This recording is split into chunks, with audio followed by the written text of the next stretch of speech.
திருப்பதி தேசிய நெடுஞ்சாலைகளில் சாலை ஆக்கிரமிப்பு அகற்றம்.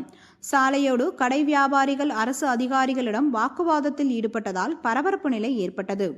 திருவள்ளூர் நகராட்சி உட்பட்ட பகுதி முழுவதும் உள்ள சாலைகளில் ஆக்கிரமிப்பில் உள்ள கடைகளை அகற்றப் போவதாக கடந்த மாதம் 30ஆம் தேதி நெடுஞ்சாலைத்துறை சார்பில் தெரிவிக்கப்பட்டுள்ளது.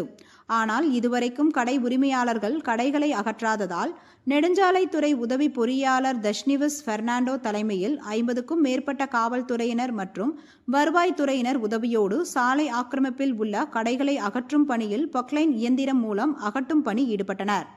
இதனால் சாலையோர கடை உரிமையாளர்களுக்கும் நெடுஞ்சாலைத்துறை அதிகாரிகளுக்கும் மற்றும் காவல்துறையினருக்கும் வாக்குவாதம் ஏற்பட்டுள்ளதால் சிறிது நேரம் பரபரப்பு ஏற்பட்டது.